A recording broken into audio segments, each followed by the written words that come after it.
appreciate it, and a number of you have made it. It's not necessary, but it is. We are grateful for the support. Okay, now this is the talks by Bishop Stowe. Bishop John Stowe is the ordinary of Lexington, Kentucky. He happens to be a friend of mine. We lived together in El Paso 15 could be no, yeah, well, 15 years ago, starting maybe 20 years ago. A wonderful man, a young bishop, strong, very reasonable, and very committed to social justice. He's going to give 2 talks. The first on Pope Francis's invitation and exhortation, actually, on the environment.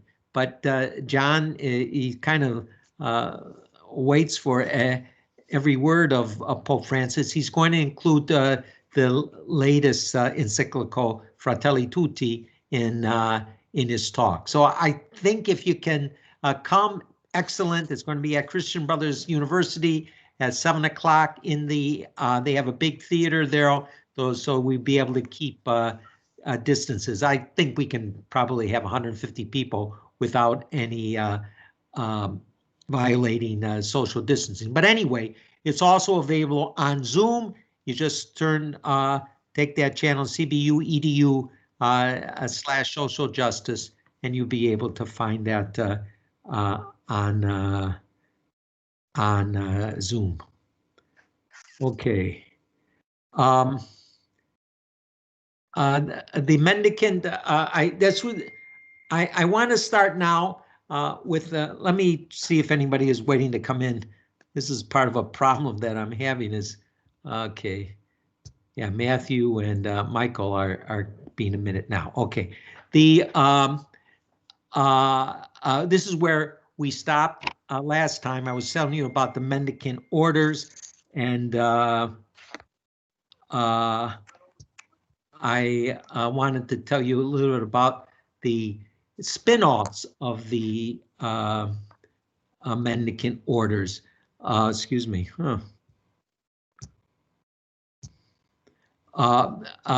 These have 2 kind of spins off. One is the lay confraternities that are associated with the various orders. Now, lay confraternities are very popular in the Middle Ages. The mendicant orders started their own, but there were orders dedicated, to St. Peter, St. James, the resurrection, and people would take part in the processions that they had as members of these fraternities. The mendicant orders, though, their fraternities not only took part in liturgical events, but also had gave a lot to the social work at the time, to feeding the poor, to taking care of the sick. And so they had a great effect in stirring up the spirituality of the people, and then funneling that energy into the work for the people, especially the corporal works of mercy, but also, if you will, the spiritual works of mercy, because some of them became teachers. Now, I'll just say a little bit about the order, or the Dominican laity. This is a descendant of those original confraternities that were started in the 13th century. I'm going to see if someone else wants to come in now. No, okay. In places in Vietnam, it's the primary example that we have with Dominicans, but evidently all of religious education of children is operated by the Dominican lay fraternity that is there. Now, this is again an exceptional case, but anyway, the confraternities, spiritual as well as corporal works of mercy. and of course, there were women congregations that spun off from the male friars, mendicant orders at the time. Primarily, they were contemplatives. They prayed for the apostolic work of the friars, but soon the orders developed active women members or women congregations, and they would become, of course, in time, staffing schools and staffing hospitals, doing all kinds of apostolic work for the church. Some of the great saints from the orders come at around this time in the Middle Ages or very late Middle Ages. St. Catherine of Siena, the prime example of Dominican woman. St. Clare of Assisi, an example of a Franciscan woman religious. And of course, the Carmelites in time will have two doctors of the church, Saint Teresa of Avila and Saint Teresa of the Little Flower of Lisieux. Okay, so yeah, you see a picture of confraternities. Of course, this is in modern times, but I imagine that's a Carmelite confraternity, and they are processing down an avenue in probably Latin America. Okay. Now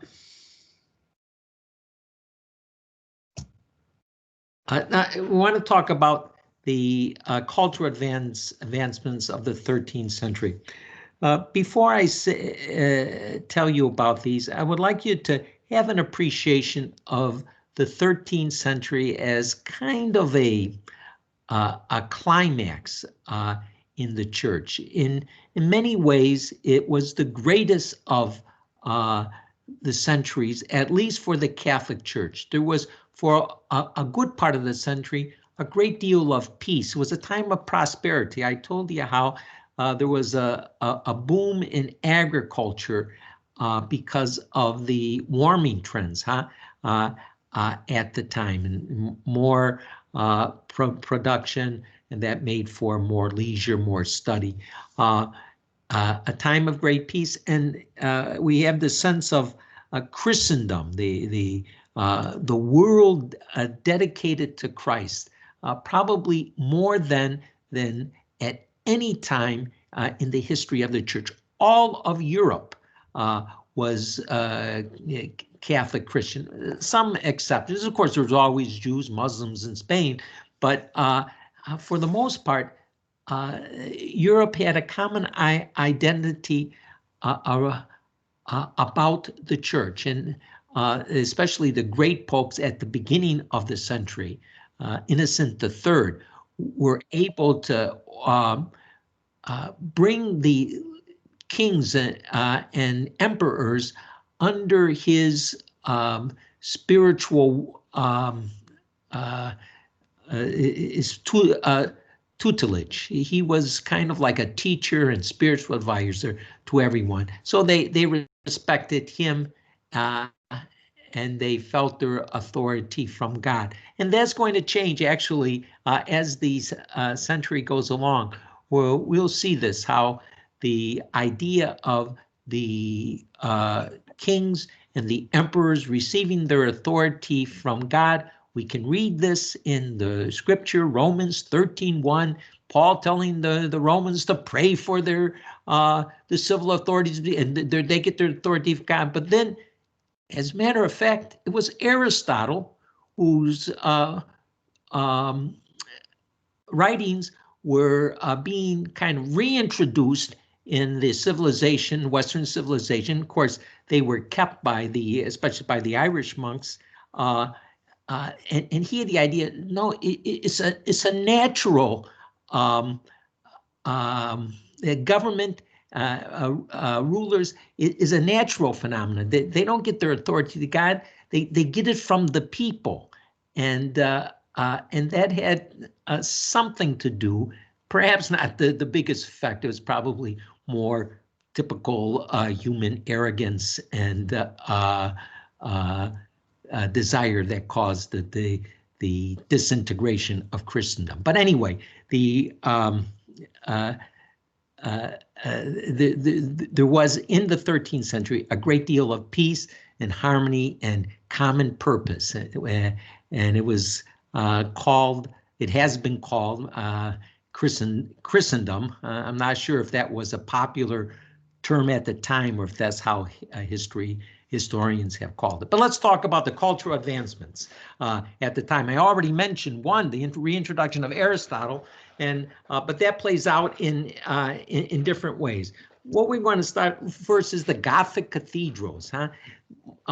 They were starting to be built in the 12th century, largely in France, but the architecture spread throughout the world. And we can see the difference between the Romanesque architecture on top and the Gothic cathedral at the bottom. The Gothic cathedral, evidently the Gothic arch, kind of this pointed arch that we see, made for the support of the building, so that it could allow these great windows and to be included, which would, of course, transmit a lot of light. So not only were they tall and graceful, but they also were luminous, and it gave a great sense of divine transcendence being shown in the world. It's interesting that evidently, the Gothic cathedrals and all of the of these great buildings at the time were made from hewn stone. And this is what one writer says: there was more hewn stone quarried in the Middle Ages, these late Middle Ages, that say the 12th, 13th, and 14th centuries, than at any other time in human history. People, they went out and they looked for the stone to build these great cathedrals. I want to see if anyone's waiting. Okay. Okay. Then universities. This was the time of the founding of the great European universities. The centers of learning migrated from the monasteries in the country, for the most part, into the cities.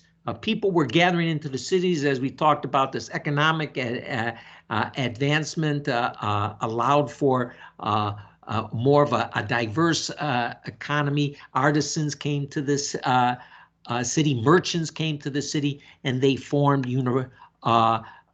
they established universities. And one of the important aspects of the universities is they took scholars from around the world to teach at the university. The University of Paris had Italians and Poles and the Germans. I know the great Dominican saint went to Paris and taught, and Thomas Aquinas, an Italian, went to Paris and taught. And this had a sense of unifying Europe as well. The people, students came from different countries, but as important, university professors were from different countries as well.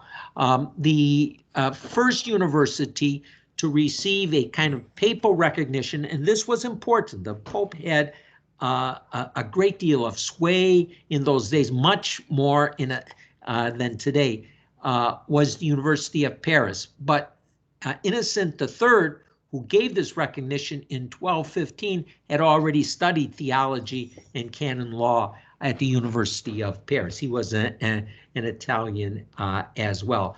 Of course, the other great universities at the time, and still are great, Bologna in Italy, Salamanca in Spain, Oxford in England. These were all started around this time and reached a great prestige.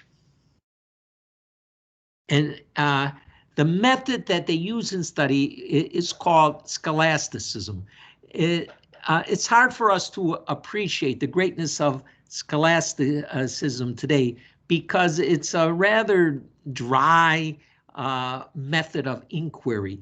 They called it a scientific inquiry because the people who were writing in the scholastic method would ask a question, just a hypothetical one,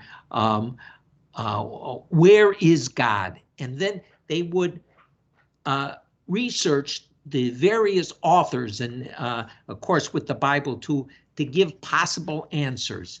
And then they would give their answer to the question. Now, we think of the scientific method being experiments and proving things, and of course it has achieved a great deal of success. I'm not sure that is, I'm sure it is not the salvation of the world, but certainly one can hardly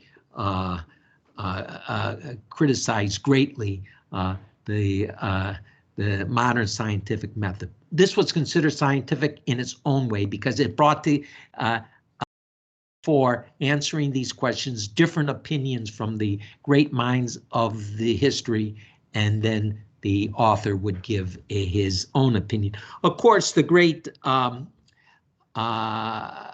scholastic theologian and philosopher, for that matter, was St. Thomas Aquinas. He lived from the middle part of the century. Unfortunately, he didn't live too long. He was born in 1221 or 1220 and died in 1274. So about 50 years at the middle of the century. There were others, though. The story is kind of interesting. One of the first ones, I'm not sure if I have this in okay, I didn't have it. I'll give you some of the names. The first great scholastic scholar, that's almost redundancy. The first great scholastic was St.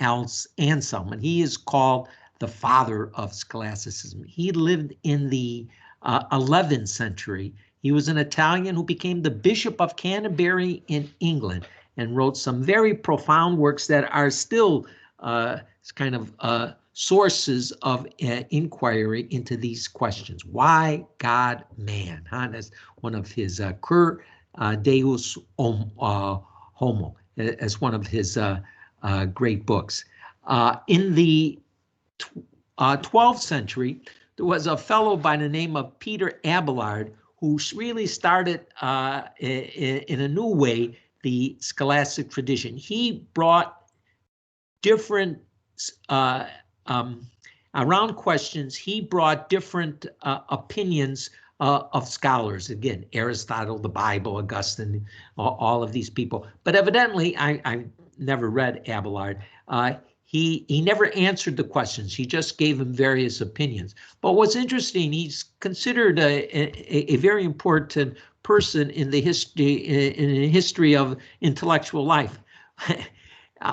He had a girlfriend, and the girlfriend, her name was Heloise, and he taught her, and they had this love affair outside of marriage, wedlock, and all of that. And she expressed a kind of an ideal of say 20th century women liberationist.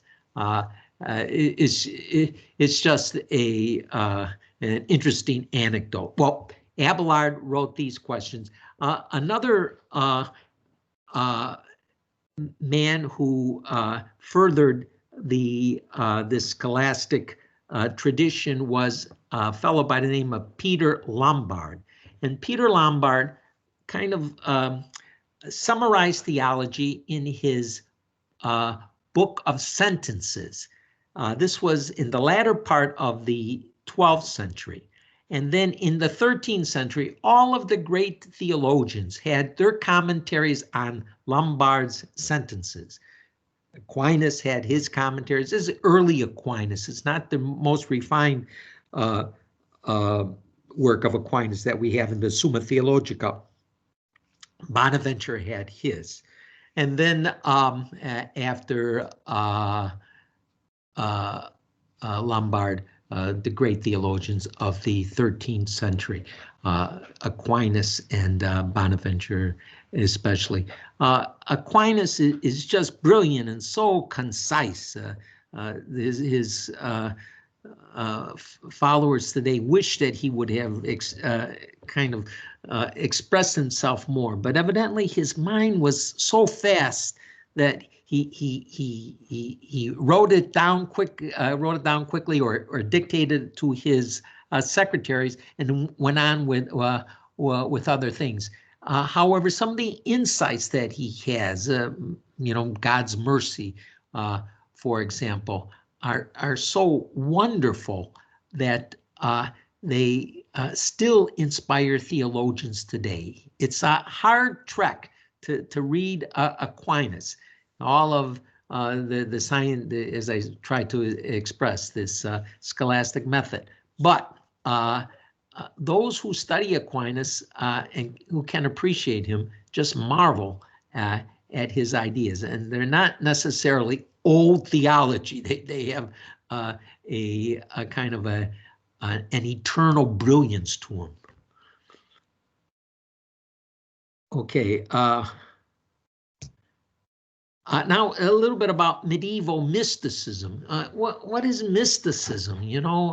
Is an interesting word. It's the experience of God, not just to know about God, but to experience God, to feel God.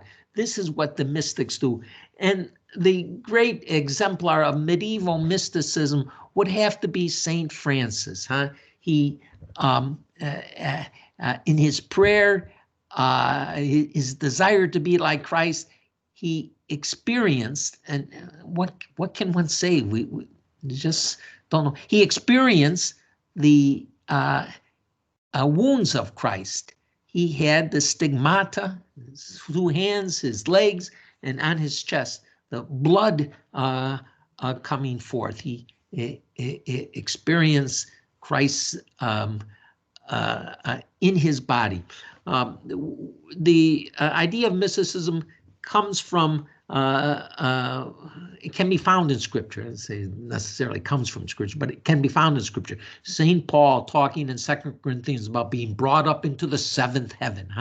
Moses' experience of this being completely captivated by the burning bush and having this burning bush talk to him. These are mystical experiences. There were a number of great women mystics. Maybe you've heard these names. I'm really not too familiar with their writings. I probably read in passing some of what they have written, but I'll give you their names now. One of them is Hildegard of Bingen, a German nun who wrote very well. She was a kind of a Renaissance person. There was a movie about her that I saw a couple years ago, a fascinating movie about how she was the prioress of her convent, and how, some of her decisions, some of her talent, some of her ability to work with the abbots and sometimes to correct the abbots in the way they were thinking. Clare of Assisi, another woman known as a mystic, 14th century, a little out of the period that we're studying now, but St. Catherine of Siena was one of the great women mystics of all time, who also, I'm not quite sure of this, maybe some of you Dominicans there know better than I, but she experienced the wounds of Christ. I got the idea, I'm not, that no one else could see the wounds on her, but she said they were there. She was a tremendously charismatic person. She could barely read or write. Evidently, she learned reading and writing when she was quite old, and yet she had this following. Priests who would follow her around. That's the story of this of the 14th century that we'll talk about next time, God willing. And then just the Mike Meister Eckhart. He happens to be another Dominican, a great Dominican, a philosopher, a theologian, and also a mystic, and worked with the Rhineland mystics, a school of mysticism that has had some attention over the years. Eckhart was rather obscure, but in the 20th century there was a resurrection, and he became quite popular in universities.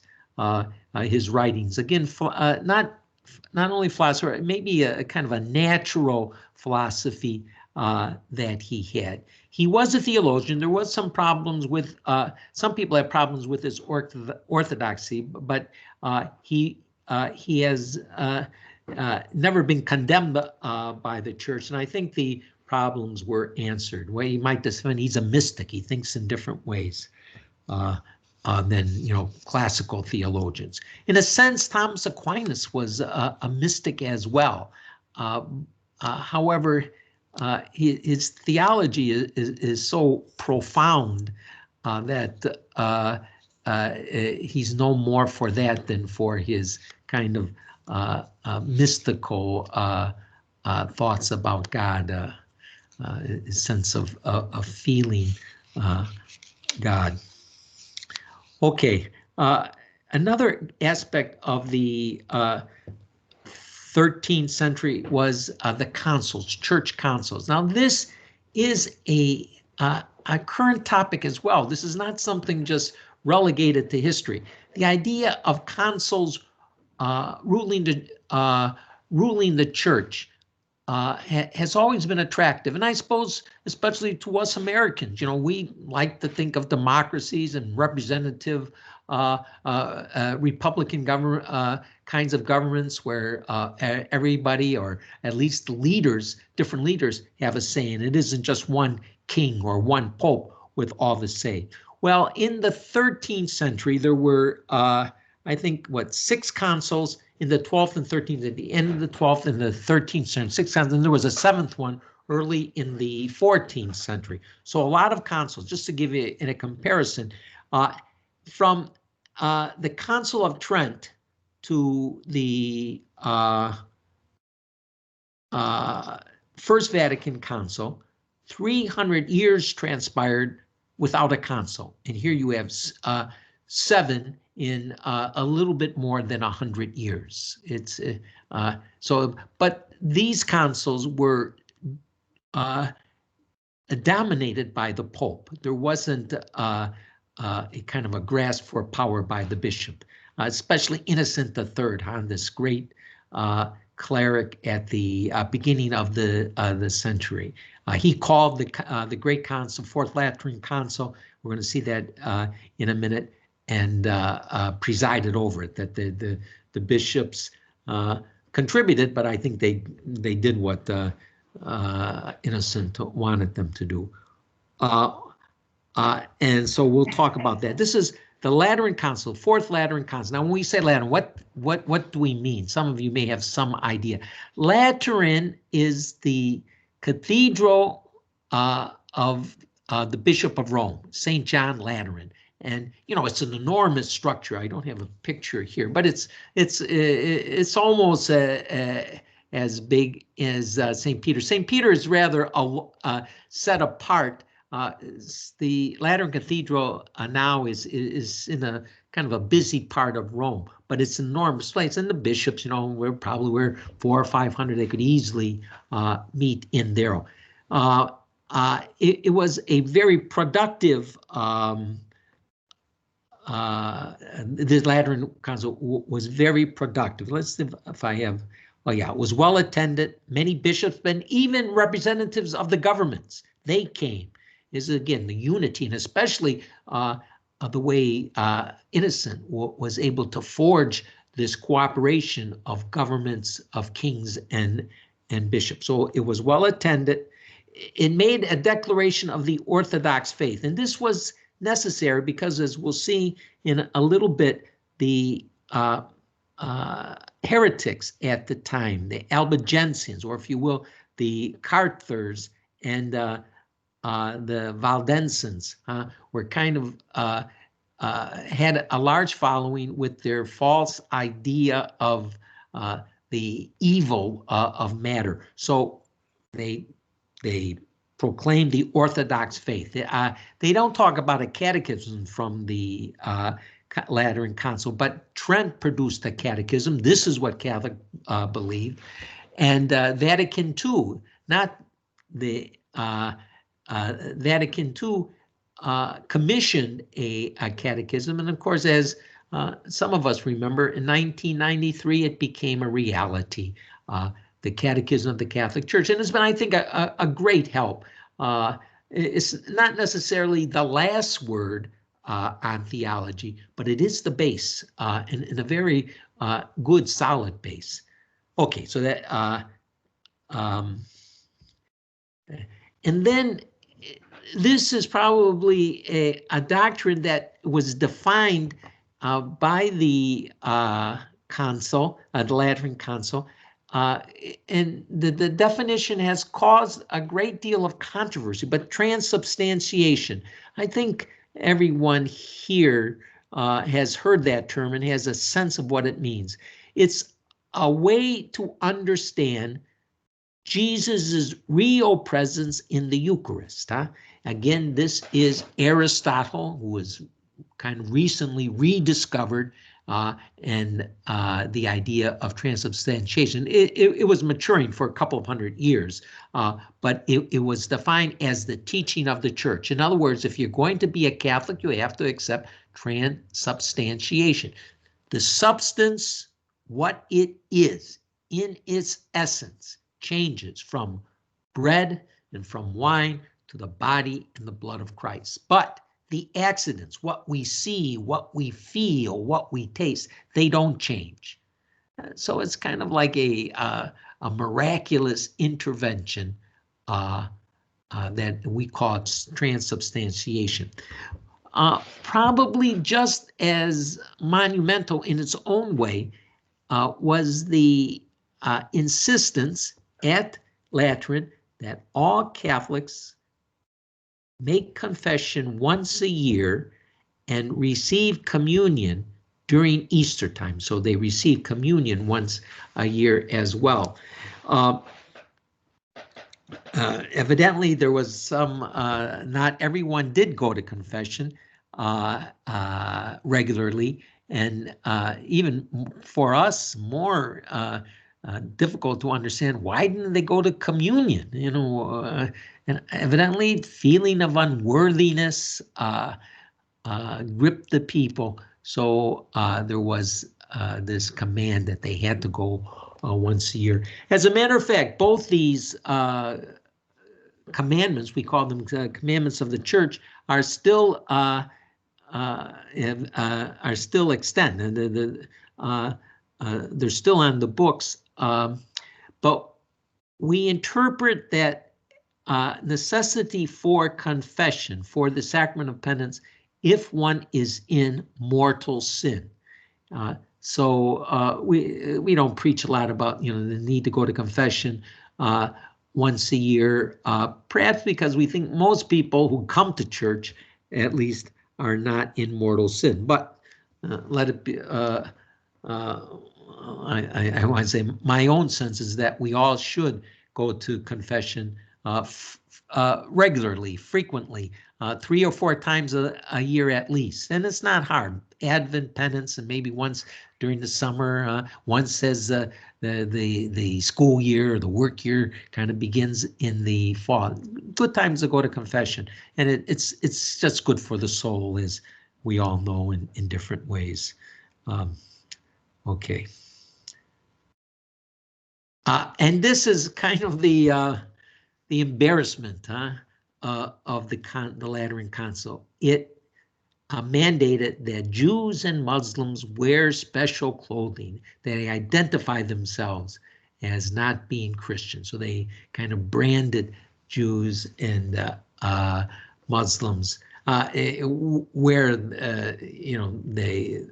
the Muslims were not in control of the society. In Spain, those were, I imagine, in some ways, majority.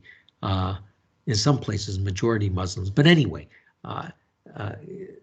where in Christendom, where the governments were Catholic Christians, they had to, the Muslims and Jews had to identify themselves. Are we all with me? Any questions?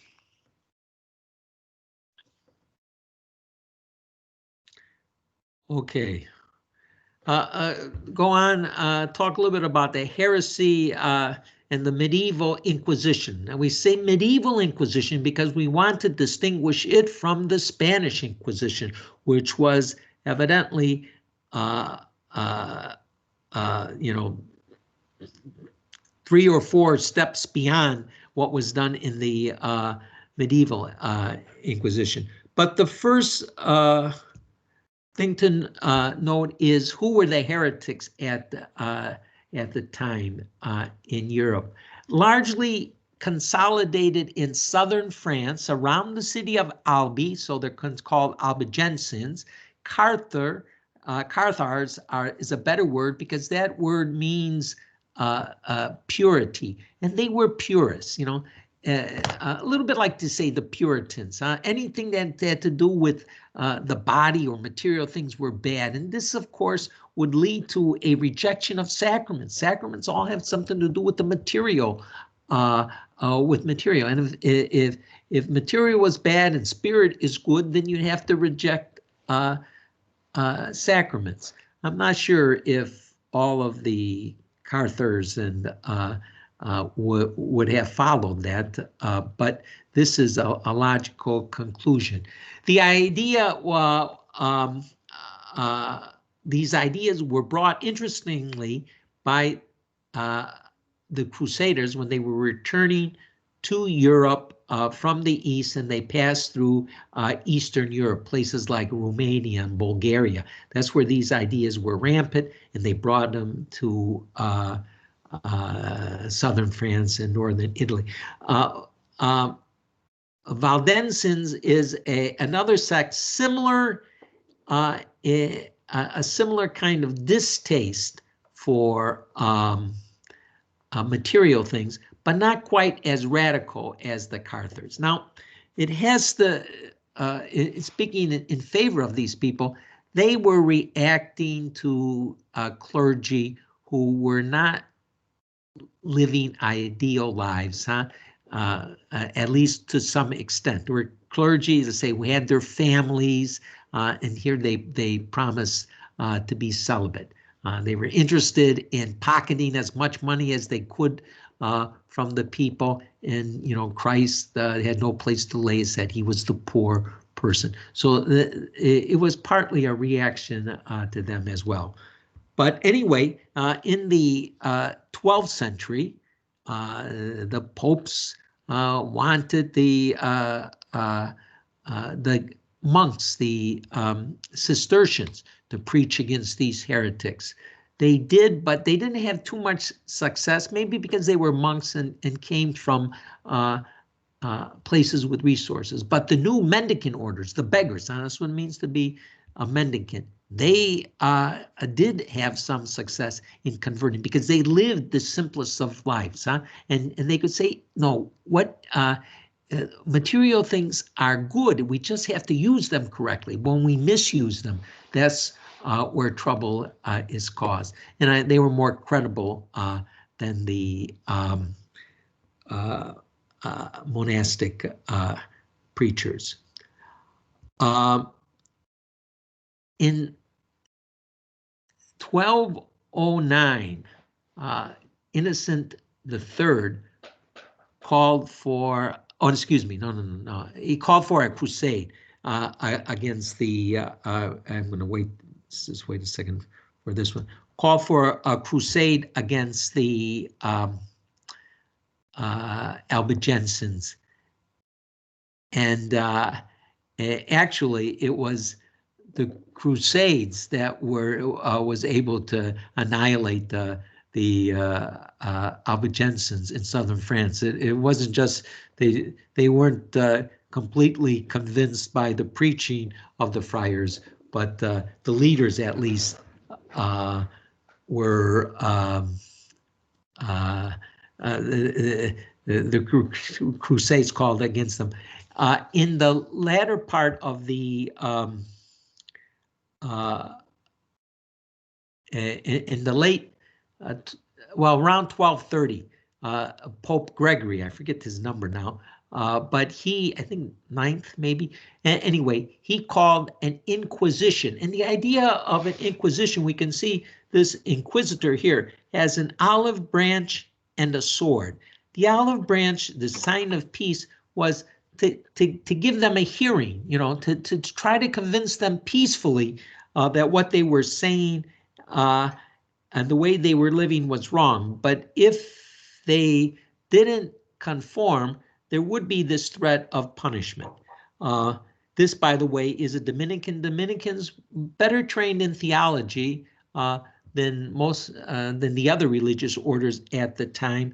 They were considered the judges for the Inquisition. And here's a dog with the torch is a sign of St. Dominic's, a sign of Dominicans. Anyway, they called the Inquisition. It started there, and it didn't end. I think until I don't know. I can't remember. It's 1960 or 1930, but it didn't end until well into the 20th century. Now,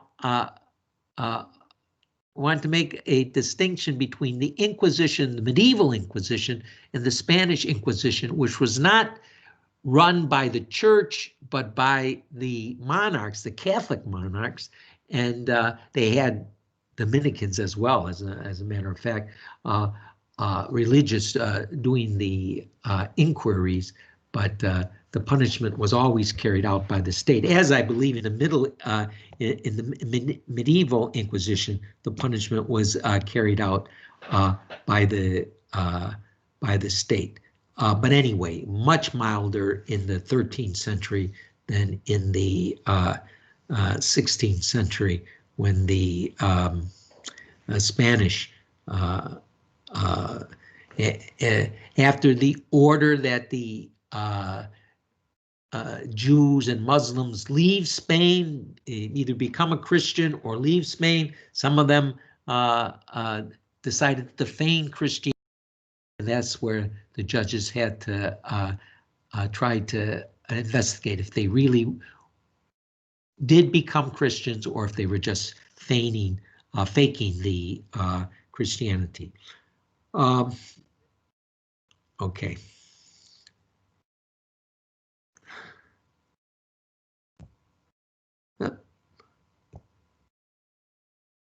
Sorry about that. Now I'm going to get back to where we were.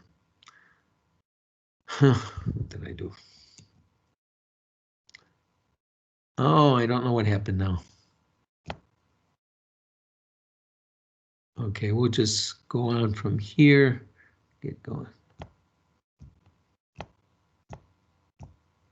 Okay, now just a little bit about why the 13th century is called the greatest of centuries. I don't think, and I didn't realize that it was all that great until I became a Dominican and learned about the glory of the century where the order was founded. But it was a time of peace, a time of cooperation, a time of universal identification as Europe. As I mentioned, was a time of prosperity, which helped the people feel good about themselves. It's a time of this great new architecture, you know, and just seeing these beautiful, that still stand as the most beautiful buildings ever made. the cathedral at Chartres. I didn't mention it before. To go there, to see the stained glass windows with insignias of the different confraternities or the different guilds producing these, the work of the people, this magnificent structure. It really gives a sense of awe. You might, and you can see why some people have labeled the 13th century the greatest of the centuries. And the advancements in knowledge, scholasticism, universities.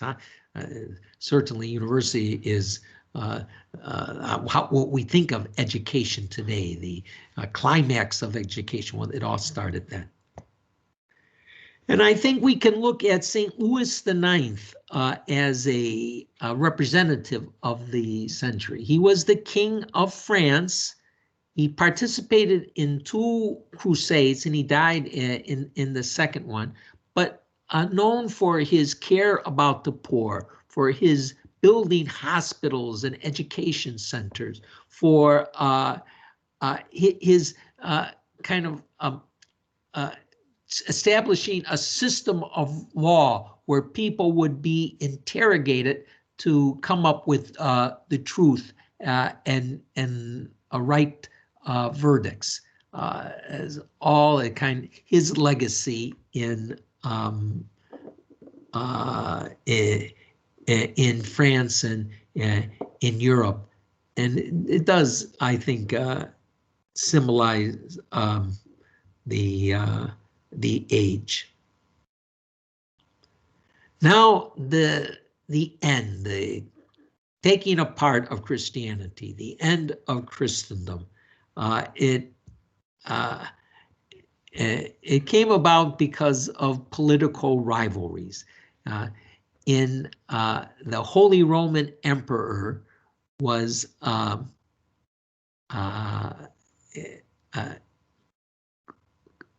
confronting the popes politically at first. The Holy Roman Emperor was the ruler of, and this is all through marriages, these alliances that came about through marriage. He became the king of Sicily and Naples, all of southern Italy, and then he wanted to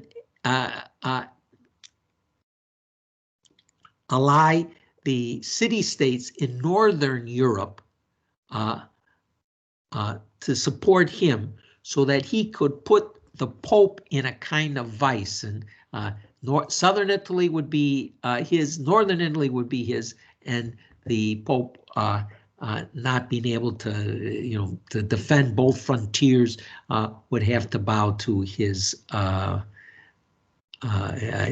authority. Of course, the Pope had the Papal States, this large area in Central Europe, which was a military power, as well as giving him financial resources.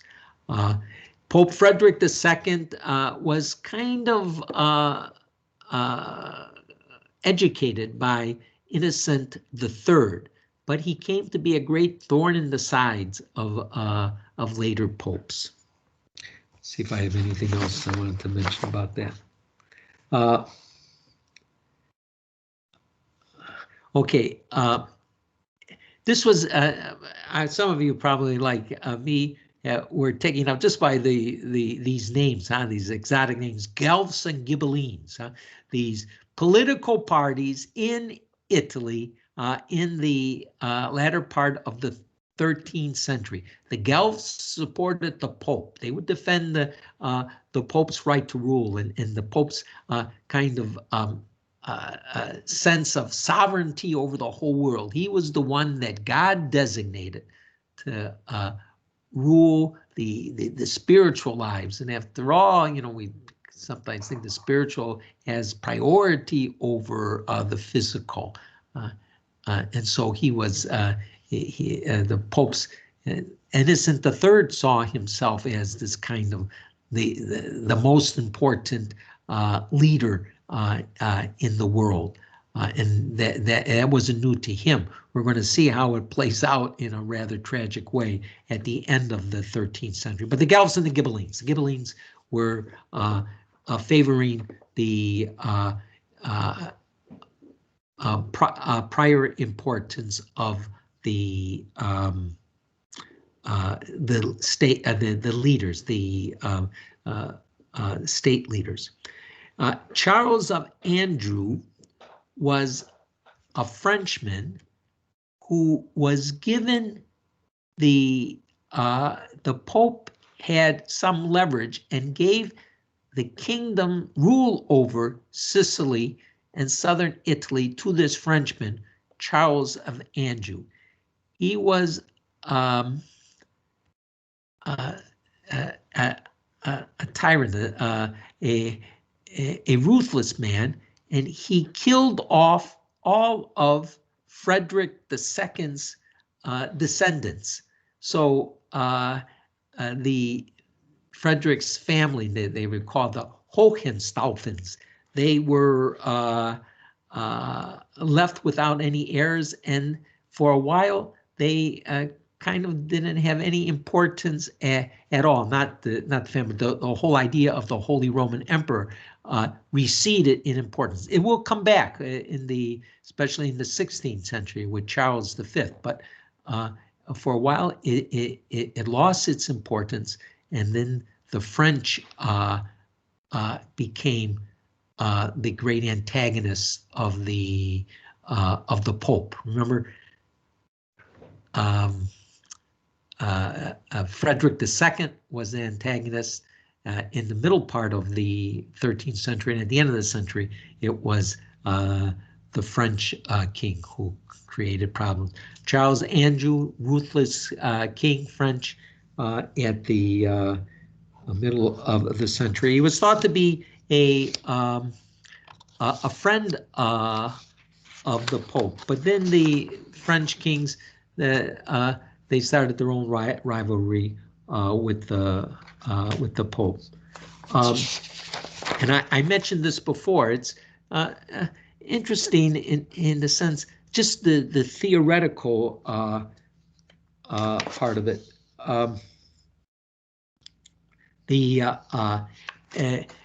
For a long time, the idea of the king receiving his authority from God, and therefore the authority was in some sense,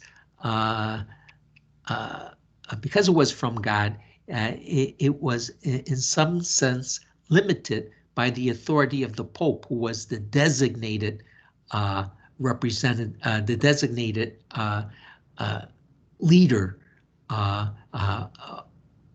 by God. Then in the 13th century, the rediscovering of Aristotle, and people had another way of thinking about the king, not so much as appointed by God, but as a natural phenomenon caused by people coming and living together. Now, I wish I could tell you exactly how Thomas Aquinas reasoned this out. I didn't think of looking that up in preparation for this class. But anyway, Aquinas and Aristotelian, but of course, first and foremost, a Catholic Christian. Okay. Anyway, this great the eroding of the idea of Christendom, the kings seeing themselves as opposing the popes, whom they thought would have too much, were garnering too much power.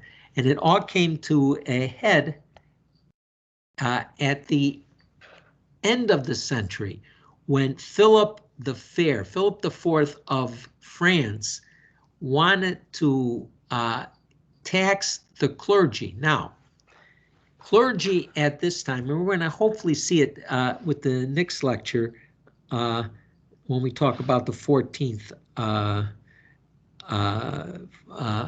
14th century, or actually 14th, and when we get into the time right before the Reformation, the clergy wasn't taxed. This caused really, people didn't like that. So why don't they pay tax? We have to pay tax, of course. So Philip, because he wanted their money, not so much he wanted to please the people, I think, tried to tax the clergy, and the Pope Boniface VIII resisted. He said, "No, you can't tax the clergy. They never pay tax, and they're not going to pay it now." Well, Philip, as a response to that, he cut off the borders of France from Italy so that the monies that would go from the local churches to the Pope could no longer get there. And there was this standoff. And then another privilege that the clergy had was they couldn't be tried in civil courts. They had to be tried in ecclesiastical courts. But evidently there was some wrongdoing by a bishop, and Philip wanted to try this bishop in a civil court. And Boniface responded through these what he wouldn't have called abominations by issuing his great papal bull. Papal bull is just papal document. What is it? Unum Sanctum. And Unum Sanctum said that it's the Pope is the supreme leader on earth, and everyone has to follow him.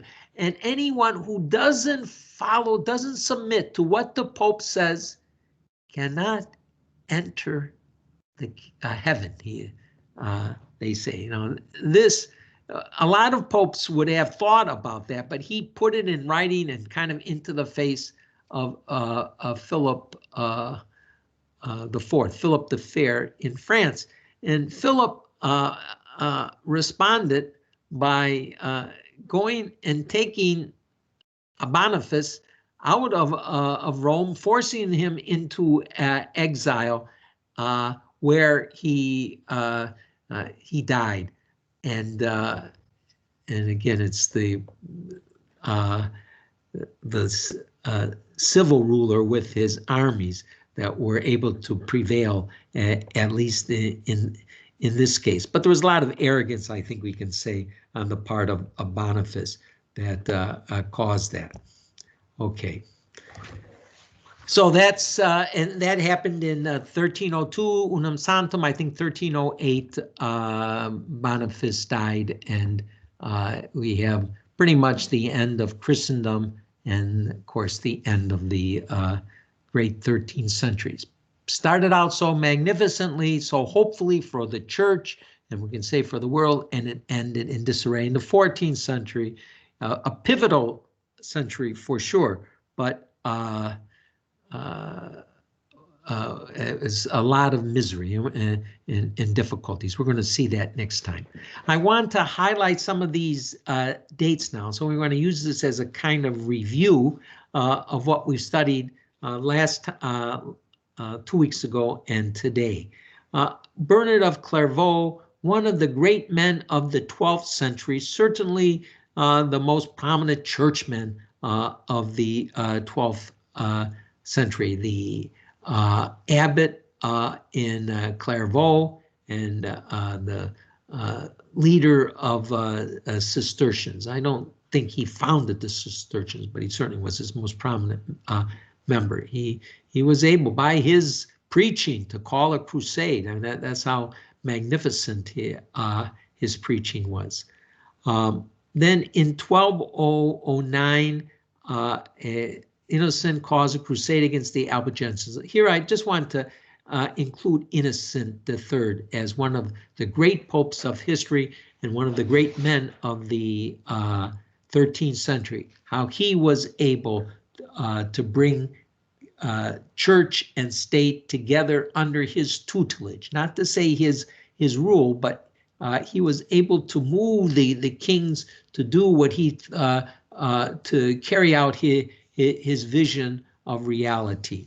I never have heard any cause about Innocent for sanctity. He isn't Saint Innocent. Of course, we have to, it's interesting to remember that the idea of making popes saints is especially prominent now in the 20th and in the 21st century. 21st century, you know, John Paul II, John the 23rd, now Paul the 6th, quite a few. But at that time, I think they said something like 500 years. I read this, I can't remember the Pope who was canonized as a saint, but for 400 or 500 years, there was no Pope who was canonized as a saint. And Innocent III, as great as he was, I never heard of a cause for his sanctity. Perhaps because he had this kind of insultory view of, or desultory view of the Jews and Muslims.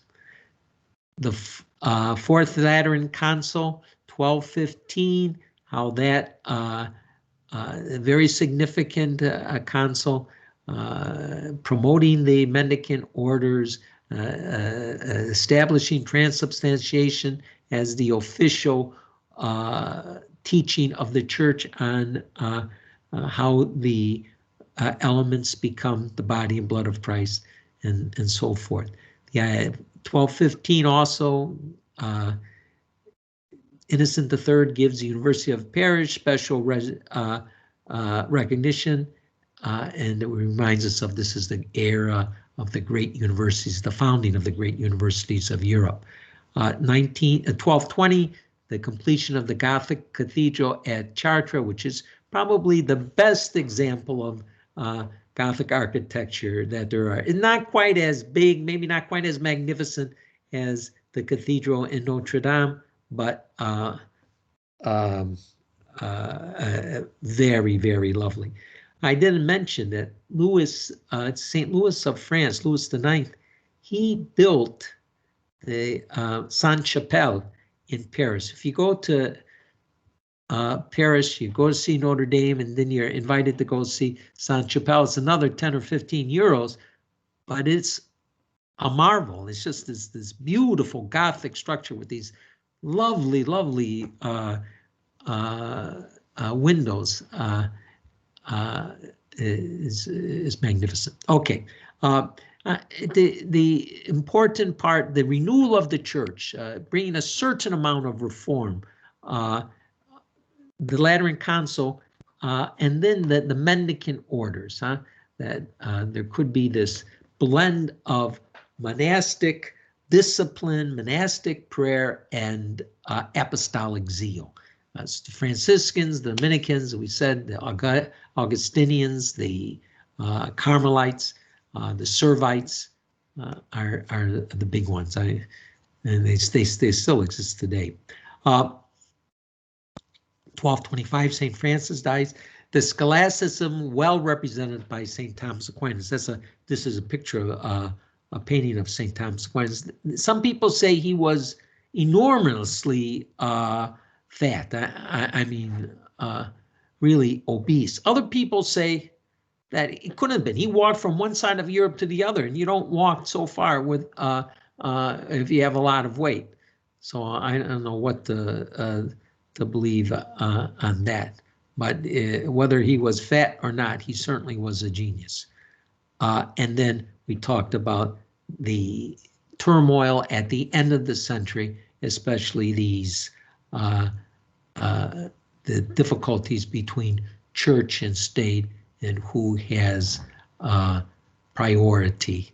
Boniface VIII's attempt to claim priority, but ending as a prisoner of the King of France. Okay, I would like to have a discussion now. Maybe you can use your chat, and I'll look at those, what you have from chat. Let's take it one by one, huh? And maybe this is, what are some of the positive and the negative aspects of the idea of Christendom that you think of? Please use your microphones if you wish. If you rather write down the answers, you could as well. Some of the positive aspects as we tried to describe it, and then some of the negative aspects. Well, what problems did it cause?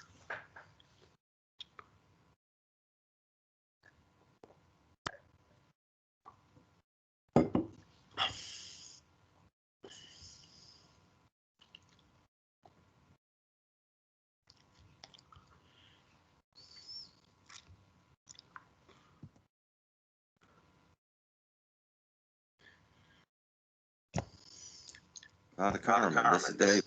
Yep, I had Dave. I say a positive would be if the marriage of state and church could be a force for order and tranquility and role models for society.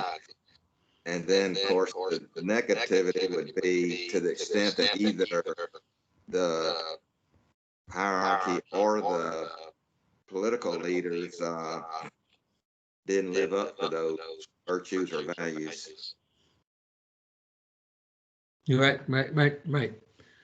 Sure, the great potential, but as often happens, people don't live up to their promises and causes these causes difficulty. Anybody else? As a positive would be transubstantiation, huh? This is Debbie. Yeah, it's transubstantiation. The idea comes from previous centuries, but here it was institutionalized as the teaching of the church at the Lateran Council. Yes. Right. It was clarified. It was made known that this is what we understand. And by saying that, you're pointing at one of the great values of scholasticism. Scholasticism was, if nothing else, clear. You had definite answers. It wasn't kind of put in a lot of prose and you're not quite sure what the author was coming at. The author stated, this is what it is, Thomas Aquinas. These are what the experts say, and this is what I say. And that's transubstantiation. This is the way it is. Right. Okay, what else do we have? Anybody else has an? I don't see anybody else. All right, why don't we look at the second question? What to you is the most impressive aspect of the 13th century? Maybe something that you're just surprised to have found out.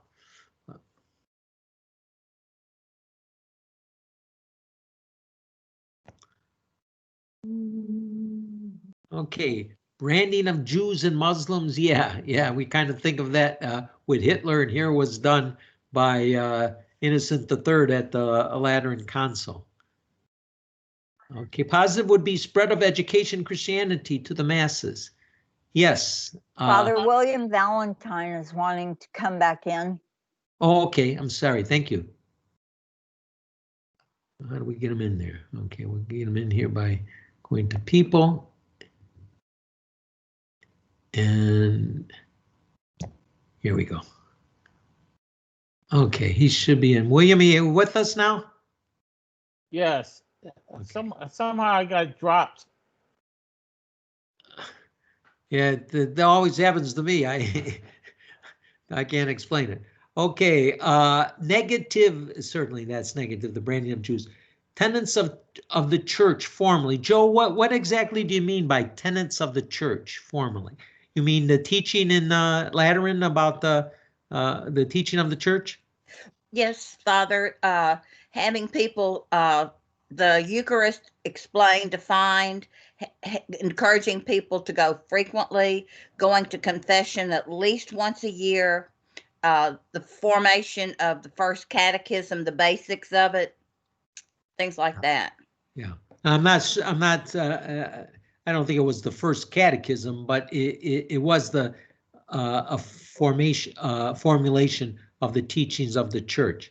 And again, credit goes to the Innocent III. So, if we think of the great popes in history, we have to consider him as one of them. Gregory the Great, Leo the Great, of course. I think in future generations, John Paul II has got to be considered. I mean, he's just the amount of lives that he touched, the teachings that he made. Okay, but I think that could be a good thing. Now, tenets of the church. I think. What do you mean that I think it could be a good thing?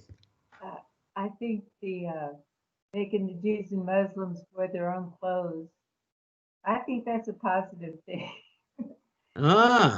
Because I mean, not their own clothes. They had to put on what the church told them to put on. But to identify them as not Christian, I don't think that's a bad thing. But It's one thing when we have, I'm going to disagree. It's one thing we have, kids going to Catholic school that they have to wear their school clothes, but quite another thing when adults have to identify themselves and open themselves up to, and that's part of what happened, open themselves up to disrespect, ridicule. Disrespect or were they handled carefully, like tenderly, because they needed to be shown the love of Christianity. I don't know. I haven't read any real assessment of it, and you may have a point there. Maybe they didn't suffer too much, but it seems to be written in, the historians today seem to criticize the practice, and certainly what happened in the Nazi regime when Jews had to, wear an armband or something like that. That certainly was cruel, was wrong. And I'm not sure if the same thing happened in the 13th century, but well, they had them go to the council, the Lateran Council, and if they were there, they were privileged anyway to get to go there. You mean the Jews and Muslims? Yeah, if they didn't go to the council, the Lateran Council, that's where they didn't have to wear clothes. No. On the streets of where they lived, not at the Lateran Council. Lateran Council dictated it, but they had to wear it at the streets where they lived. Oh, so yeah, that's it. So I wasn't clear when I explained it to you, but it wasn't just that they wear it at the council. Like we wear a badge that we're not we're unofficial. Something like that. No, it was on the streets. They always had to wear it. Okay. Father Carmen, this is David. Yeah. I would agree with you that not just with the historians today, it's condemning that practice. I mean, think about it. Culturally, it's already done de facto. We have the Muslims have their special wear, especially the women, and they have to grow beards. And the Orthodox Jews have their regalia that they wear openly, and so we wouldn't extend the logic to say that the priest wouldn't say in confession, part of your penance is you have to, wear a scarlet letter or this or that. And we wouldn't want to distinguish Protestant Christians and Catholic Christians in terms of clothing or other attire. So, I would agree. It's just a dark spot, but thankfully not a permanent one on part of our history. Yeah, I it has to be analyzed. The historians that I have read, they haven't really made more than just a comment that they had to do it. And the idea that they bring is that disapprovingly, but we don't really know how it worked out. It doesn't seem to be good to be right, but perhaps there was some beneficial part of it. John Paul II, again, this great man, he apologized to the Jews for their mistreatment through the centuries by Catholics. Certainly we know that there is many things to be contrite about. And we think about it, Jews and Muslims, and here the blacks in our country, the way they were ridiculed on the streets. I believe most of that has ended, but still, George Floyd, that was a real experience that jolted the country just a few months ago. Okay. And this is David once more on the positive things of the 13th century, and it wouldn't necessarily be exclusive to that century, but certainly the great cathedrals, great architecture, and down through other centuries, we have the great artwork. And St. John Paul II had a great answer. Sometimes critics, both within and especially outside the church realm, would say, why don't you sell all that art and donate the proceeds to the poor? He had a great insightful answer. He said, well, these don't belong to one generation. These assets belong to all generations. And when you think about it, during the Middle Age time and people built them, it's not like the church had to go out and spend tons of money per se. A lot of people donated their time on it and their other talents of building and painting. And they weren't necessarily paid high fees, if any. They did it for the love of the glory of God, so to speak. Right. Yes, the church does the world a favor by preserving the art, the Vatican Museum. It doesn't deserve the criticism. One of the things we're talking about the church, some of these cardinals, the way they and other Vatican bankers and all the way, they play fast and free with money that could have been given to the poor, and that's something that's scandalous, not the art. Oh, sure. Yeah. And those critics on the art, that they don't have the they don't say we should sell the Mount Rushmore or privatize it or sell the Lincoln Memorial and things like that. No. Some people might want to do that with the Mount Rushmore. I don't know if that's going to exist forever. But anyway, let's go back to the questions. Do you think Boniface VIII was right in saying that one had to be subject to the Pope to be saved?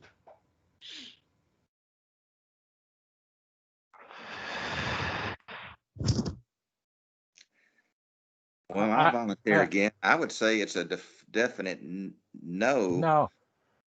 And perhaps as a guideline, I think all the people in the church, from the hierarchy to the most common person, should realize that type of judgment or authority was not given to the church, and that's reserved.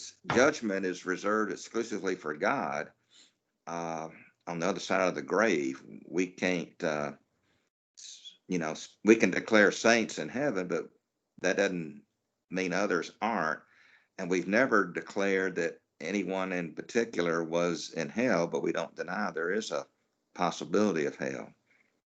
We don't deny, that there is a hell, but no one there. Good. This is the same kind of dilemma that we put ourselves in. Boniface VIII put himself in when we say outside the church there is no salvation. And what did Vatican II do about that? Well, it just defined as part of the church, everybody on earth, you know, in one way or another, they're connected because of the universal brotherhood of humans, huh? So in a sense, you could say that you had to be subject to the Pope, the leader of the church, but it doesn't. I think the defenders of such a statement, like the defenders of those who say outside the church there is no salvation, do not mean that you have to give obedience, explicit obedience to the Pope. Anybody else want to comment on that? Yes, I have. Sure. I have a comment. That is equivalent to what Jesus was telling the religious leaders back in his time. That you know, that the only way to be saved was by following their rules, and not their, and they were hypocritical. Okay. Yeah, it's criticism of the Pharisees. Yes. For that. That's an interesting, you know, I'm trying to think of if Jesus ever said something like, you know, he told Peter that whatever you bind on earth will be bound in heaven, whatever you release on earth. So he kind of gave this authority to Peter, one can say. But yes. I see what you mean. Yeah. But he certainly did criticize the restrictions that the Pharisees especially were placing on people. yes, but also, like he said, the other person just said, really, God is the only one. God can let anybody he wants to into heaven. Do you? Yeah. Of course, but do you think God is? Does it rather, is we say arbitrarily he lets the only ones he wants, or do you think that God is the just judge who only allows those who are poor in spirit, who are who hunger and thirst for justice, as the Beatitudes have it? That's true, but if the Catholic is saying that, he's saying only Catholics can get into heaven. That's right. And that's not true. This is the thing. He says that you have to be subject to the Pope to get into heaven. That's the way it's said there. I'm not sure if that means Catholic. He probably does mean Catholics, but it might mean, you know, people who just are under the Pope's rule and they do what the Pope says. Yes. I don't know.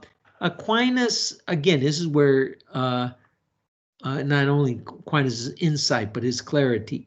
He would allow some people. He knew you had to be baptized. You know, this is part of the Catholic Church teaching, and I think you find it in the Gospel. You had to be baptized in order to access eternal life, but he allows different kinds of baptism, and we were taught this as kids, huh? Baptism of desire, baptism of blood, and now theologians would kind of expand it more than I think Aquinas has it when they talk about baptism of desire. And Vatican II did teach that just because you don't know Christ, you've never been baptized, does not mean you're going to be denied eternal life. I'm going to, let's just see. We have Cecilia. It is of interest that the issue of churches paying taxes is a hot button today as it was in past centuries. I would like to hear a little bit more about that, and we're going to have an opportunity to talk more about that too. I don't think of it as quite a hot button issue today, but perhaps it is. Perhaps I'm not in touch with it. But there certainly was resentment from the privileges that the church had. If I understand being subject to correctly, would that make us slaves to the Pope? This is an interesting thing. I commented on it in a homily recently. And I don't know, slaves to the Pope, but St. Paul calls himself a slave of Christ. He says in the opening, in the epistle to the Roman, Paul, a slave of Christ. Is that good or not? Well, Paul's the only guy who's the one who wrote that Christ has set us free. For freedom, Christ has set us free. So I think you have to kind of redefine slavery when we talk about that in a religious sense. Okay. Let's say glory to the Father and to the Son and to the Holy Spirit, as it was in the beginning, is now, and will be forever. Amen. God bless you. Have a very happy Thanksgiving. If you can participate one way or the other with Bishop John Stowe on December 1st and December 2nd. And we'll look forward to beginning our class on the, as I say, pivotal 14th century in the next time on December 9th. Thank you, Father. Good night now. Thank you, Father. Good night. Thank you, Father. Happy God bless. Thanksgiving. Good night. Thank you, Thanks, Father. Father. Happy God bless. Thanksgiving. You too. Thank you. Hope your health stays good. Oh, well, we try. You don't know this virus, though. It's kind of lurking around everywhere. Has your test come back yet?